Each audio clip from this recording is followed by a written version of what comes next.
Oke, halo semuanya, kembali lagi di channel saya di sini. Dan pada kesempatan kali ini di depan saya ada satu unit Suzuki Katana. Dan di video ini pembahasan yang akan saya berikan adalah gimana cara merawat Suzuki Katana yang bisa diandalkan dan tentunya awet. Oke, kita langsung aja ke videonya, langsung pada intinya aja. Kita akan buka dulu si kap mesinnya. Oke, kap mesin udah kita buka dan terlihat engine bay-nya di sini. Yang akan saya bahas adalah bagaimana cara membuat si mesin ini awet, tentunya bisa diandalkan, dan cara mengatasi penyakit dari si Suzuki Katana ini. Oke, jadi seperti yang kita tahu, bukan rahasia umum lagi bahwa Katana ini banyak orang yang mengeluhkan dia itu sangat mudah overheat. Nah, jadi pada kesempatan kali ini saya akan berbagi pengalaman mengenai merawat sebuah mesin Katana ini, mesin berkode F10 ya, kalau nggak salah. Oke, jadi poin yang pertama yaitu tentunya seperti biasa, servis wajib dan harus rutin, nggak boleh telat ya. Jadi kayak servis oli, kemudian filter oli, semuanya segala macam ganti. Busi juga harus tetap di-maintain dengan baik. Cek kalau businya kondisinya udah kurang memungkinkan atau kurang baik, bisa segeranya diganti ya, karena itu juga dapat mempengaruhi performanya. Kemudian kita lanjut ke salah satu bagian yang cukup penting dan sangat krusial, yaitu si sistem pendinginan. Nah, jadi kebetulan di Katana ini, setelah sistem pendinginannya itu dilakukan refresh ya, istilahnya sudah di refresh semua. Jadi yang dilakukan itu yang pertama adalah untuk radiator ini full ya, untuk si radiator itu full ganti, original SGP Suzuki Genuine Parts. Jadi dia ini original dari SGP. Kemudian water pump diganti yang baru. Terus timing bell, waktu pertama kali dapat mobilnya, timing bell langsung diganti, sekaligus water pump karena kan dia nyatu ya, dia ada di bawah belakang timing beltnya gitu. Jadi langsung aja diganti si water pumpnya biar dia bisa menyalurkan si air radiator ke seluruh mesin dengan maksimal tentunya. Terus juga untuk ini termostat, asalnya dia sebelum saya ambil mobil ini dia nggak pakai termostat.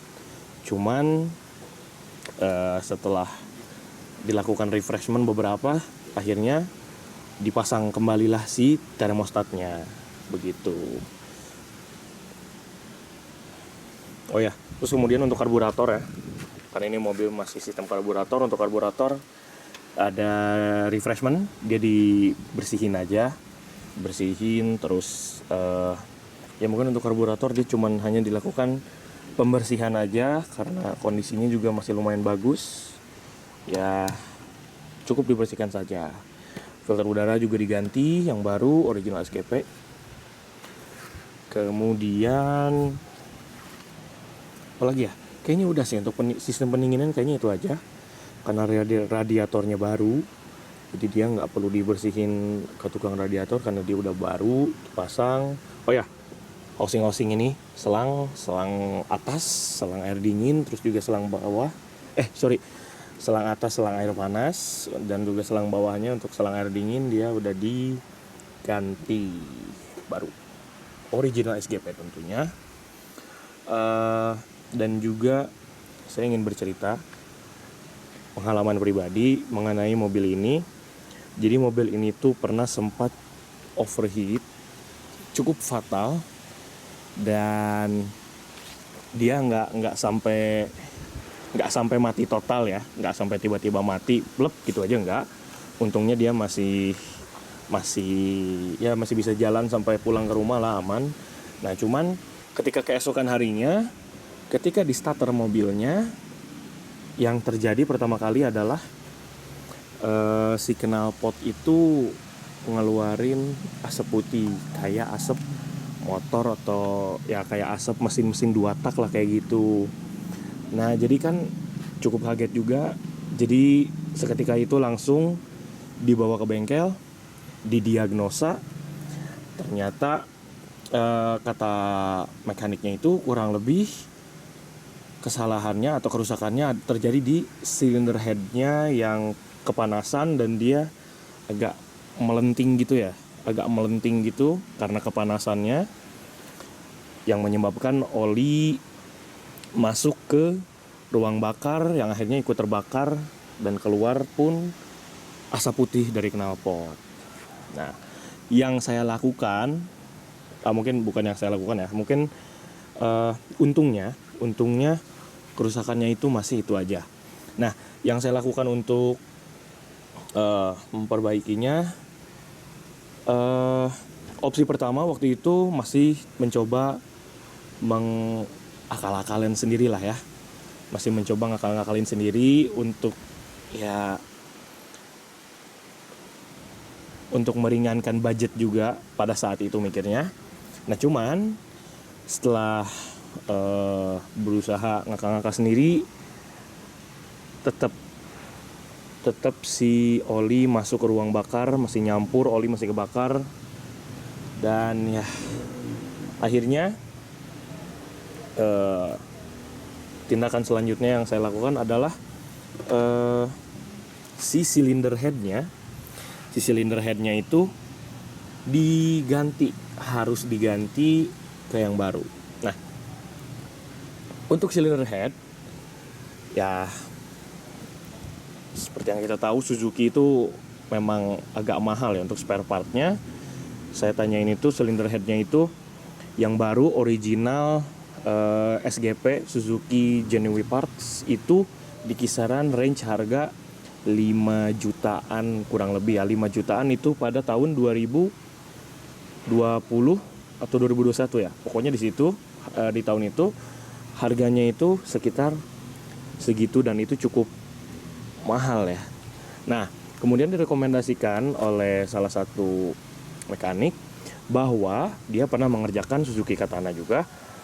Dia mengganti si silinder headnya itu, part silinder headnya menggunakan bukan yang original tapi yang made in Taiwan atau dia buatan dari Taiwan.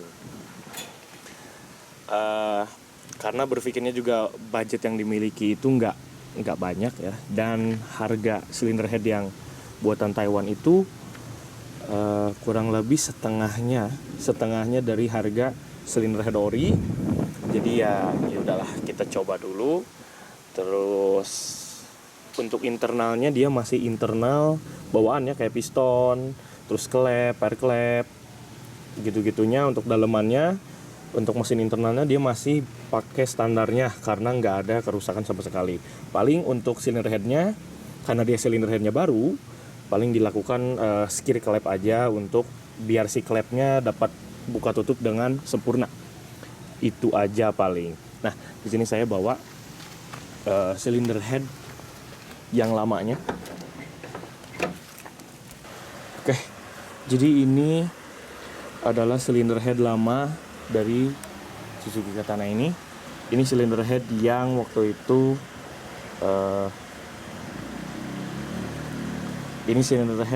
itu terkena overheat karena kelalaian lah ya. Karena kelalaian dia overheat, dan ini tuh silinder head bawaannya original yang masih bawaan dari mobilnya.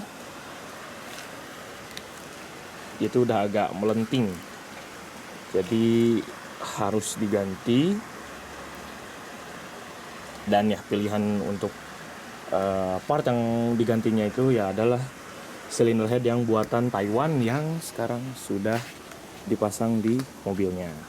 Nah, untuk pertanyaan kayak misalkan apa dia awet, apa dia gampang rusak juga, untuk pengalaman saya pribadi selama 1-1,5 tahun ke belakang itu sama sekali nggak ada kendala sama sekali. nggak ada masalah sama sekali. Dia berfungsi dengan normal, dengan bagus. Tentunya dipadukan juga dengan sistem pendinginan yang masih pada baru ya sistem-sistemnya. Dia udah di refresh total, radiator, terus water pump, si termostat, terus di housing-housingnya, selang atas bawah. Jadi ganti semua baru. Maka dari itu sistem pendinginannya juga maksimal, bekerja dengan baik. Dan silinder headnya nggak terjadi masalah lagi seperti silinder head yang itu. Dan bahkan untuk tangki air reservoirnya atau tangki cadangan radiator ya, dia minim sekali berkurang atau minim sekali terjadi penguapan. Dia selalu pada garis batas maksnya. Dan untuk perjalanan jauh, untuk perjalanan dekat, dia nggak ada ngurang sama sekali. Kalau untuk perjalanan jauh, karena mobil ini notabene-nya dipakai cuman buat ya keliling kecamatan lah ya, cuman keliling dekat-dekat rumah aja. Cuman ya kalau untuk kondisi mobil ini dipakai untuk luar kotaan, ya nggak ada masalah sebetulnya. Cuman kayak kita nggak bisa terus menyiksa mesin ini atau nggak bisa menyiksa mobilnya dengan full menggunakan AC, karena itu bisa menyebabkan lonjakan suhu mesin yang cukup tinggi. Jadi ya resikonya ya pakai angin luar aja, kayak buka kaca aja gitu. Cuman bisa kombinasi gitu ya, kayak bisa pakai AC terus setengah pakai buka kaca. Cuman ya kekurangannya itu mesin ini kurang begitu sanggup kalau dikendarai menggunakan full AC. Jadi dia harus agak kombinasi gitu. Kalau misalkan macet, terus misalkan tengah posisi waktunya di tengah siang hari bolong, posisi waktunya di tengah hari gitu ya, siang bolong, dia kayaknya lebih baik saya sarankan jangan begitu mengandalkan AC. Ya kurang lebih untuk sharing ini ya, untuk sharing pengalaman pribadi ini mungkin segitu yang bisa saya sampaikan.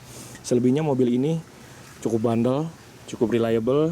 Dia untuk dalam kota, dekat-dekatan, jauh-jauhan sekalipun dia sebetulnya masih bisa. Cuman kadang-kadang kitanya yang gak tega dan kitanya juga yang gak kuat dengan bawa mobil ini. Karena ya kita semua tahu lah ya, Suzuki Katana itu bagaimana dikendarainya. Dia kurang nyaman si kaki-kakinya untuk digunakan untuk perjalanan jauh, karena dia agak cukup keras. Terus yang kedua itu tadi, kita nggak bisa full menyiksa mobil ini menggunakan AC terus menerus. Kita harus kombinasi, harus buka kaca juga untuk bikin suhu mobil ini stabil. Kurang lebih seperti itu sih untuk pengalaman saya. Oke, mungkin itu aja yang bisa saya sampaikan. Jadi pada intinya Suzuki Katana ini cukup krusial di sistem pendinginannya. Kemudian juga untuk oli ya, oli juga jangan lupa, karena mobil ini harus dicek oli. Kalau bisa setiap kali kita mau jalan, misalkan di pagi hari kita mau jalan, kita harus selalu cek olinya, karena biasanya suka terjadi aja penguapan si olinya tiba-tiba berkurang. Terus juga untuk air radiator cadangannya, reservoir tanknya harus dicek juga biar nggak kekurangan suplai pendinginan mesinnya. Oke, mungkin gitu aja untuk video kali ini. Saya cuma berbagi pengalaman saya mengenai mobil Suzuki Katana ini. Pengalaman saya di mana saya mengalami mogok overheat. Jadi itu aja untuk video kali ini yang bisa saya bahas. Tentunya terima kasih untuk teman-teman semua yang udah menonton. Kalau misalkan kalian suka, jangan lupa klik like. Dan jangan lupa untuk subscribe ke channel saya. Dan jika ada yang ingin ditanyakan, bisa kalian komentar di komentar video ini.